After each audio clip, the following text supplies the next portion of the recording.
I also read and heard about the dojo is that it's kind of non-profit, so probably it was quite a long way to manage this. And I was wondering what were the steps and how did you make it happen? Well, first of all, I want to clarify what it means to say non-profit dojo. So, a lot of people have a lot of different ideas of what this means, and I saw in your question that you sent me by email that you said something about, is it really true that the students don't pay? Interestingly, all of our students do pay. Most students pay our regular rates, which are actually pretty low. But then some students come to us and they say, I'm sorry, we can't pay, but we want to do this. In that case, what happens is we ask for documentation of their income. And so they give us the documentation. They give me the documentation. Then when we have a meeting of our board of directors, I take it. I take the documentation, and then, just a minute, I take the documentation, and I say, this is the this is the such and such family, and they have 3 children, and their income is this, and they're working hard, their jobs are this and that, or they're not working, they were laid off, whatever their story is.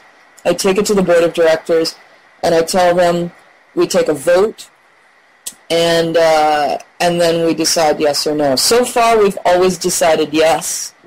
And we had 2 families who were paying nothing. And but the other families, this was so interesting to me. I don't know whether it's a cultural thing or it's just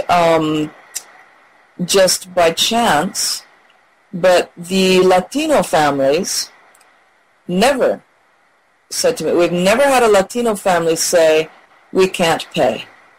They have said, this is our situation, this is our income, so we can only pay X number of dollars. And I have a great respect for that. We had one family that had 4 boys.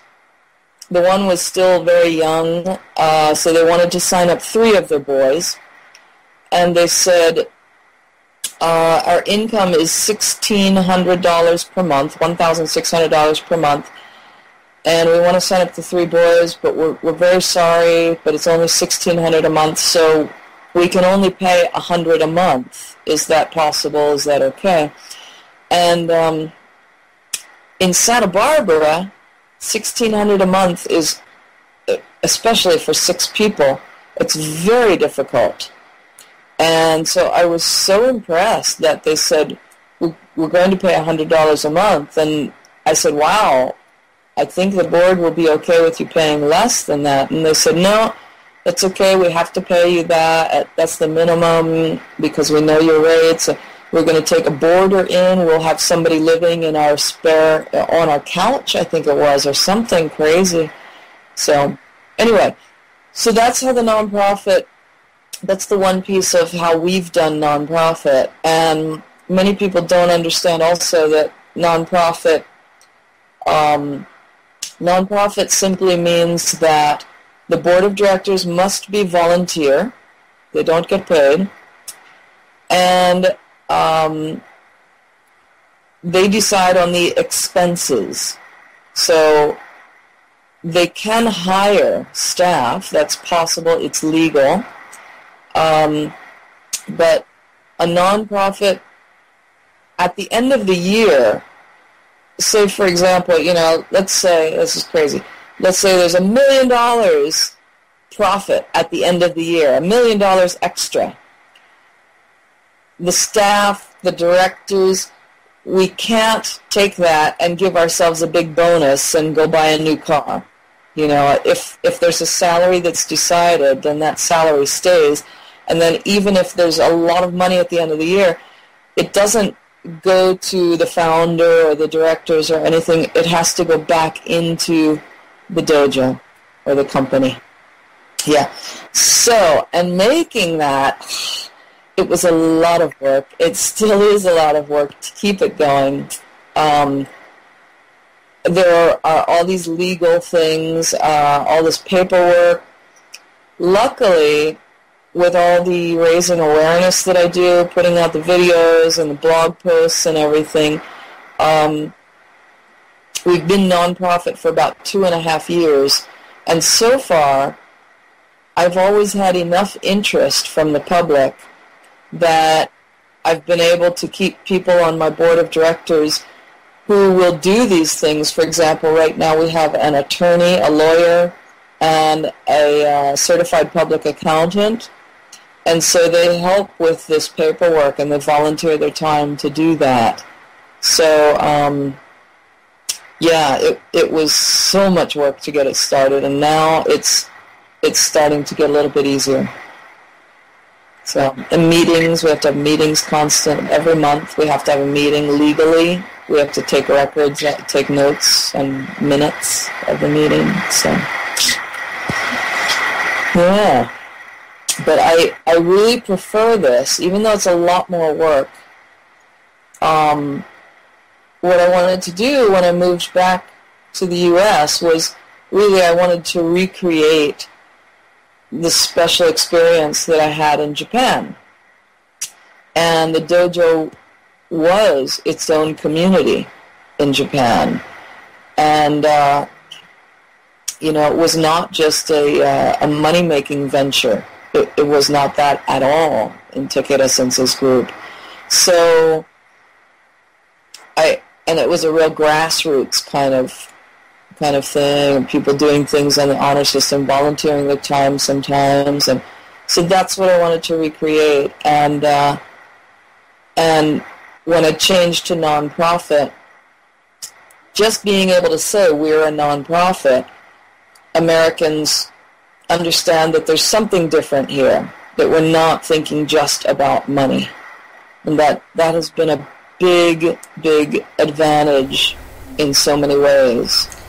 And there was this really touching story you were telling in one of the interviews about that kid who started training with you 7 days a week or something like that, like every day, lots of hours, and then you managed to sort of integrate him back to society. And I think this is the higher aim of Aikido, and this is something we need people to understand. And I was wondering, how can we make people understand that Aikido is not slapping each other to the ground, but is this something much higher and much more noble mission that people have in this world? Yeah. You know, it's difficult. I don't know how to get people to understand that, but well, I guess I do know, but it takes a lot. People, well, for example, before I was nonprofit, you know, I think you Europeans don't do this actually so much, but we Americans, we love to, when we first meet somebody, we say, "Hi, my name is Bob. I do commercial real estate. What's your name?" And I say, "Lia." "Oh, what do you do?" Right away, we go for, "What's your job?" You know, and so I used to hate that because I would have to say, "I teach Aikido," and they would say, "You probably get this." Especially, I think we women get it more than the men. Is, "Oh, whoa, Aikido, whoa, oh, I better be careful of you," you know, yeah. And I always hated that. And then I would try to explain, "Oh, well, really, Aikido is about this and this and this, and it's compassionate," and on and on. But they're still laughing. "Oh, wow, you could hurt me." And so it never, the conversation never recovers, and you can never crack through the humor and the whole thing. Now, I use that to tell people about Aikido. They say, "Hi, I'm Bob. I sell commercial real estate. What do you do?" I say, "I'm Lia, And I say, I'm executive director of a local nonprofit. And they say, oh, nice. Wow, that's great. And then they say, what's the nonprofit? They want the name of the nonprofit. And I don't give it to them yet. They say, what's the nonprofit? I say, well, we offer a revolutionary approach to conflict resolution. And they say, oh, nice. That's really nice. And then they say, well, in what way? How's it a nonprofit? In what way? And I say, well, it's nonprofit in that those who can pay for the classes do so, and those who can't, we find sponsorships for and donations. Oh, and what are the classes like? Then I finally say, well, when I say it's a revolutionary approach to conflict resolution, the vehicle that we use for our work is a martial art with no kicks and no punches. It's called Aikido. And then there's this long pause usually, and they go like, oh. And in California especially, a lot of people have heard of Aikido, but they never listened to the point of hearing that there's no kicks and there's no punches. And then that opens up this whole conversation of, well, wait a minute, how can that be possible? And then you can have this whole, one thing that I go into from there is usually, I tell people, well, they say, well, how's that possible? How can you just defend yourself without some offensive moves? And I say, well, if you think about verbal conflict, an argument,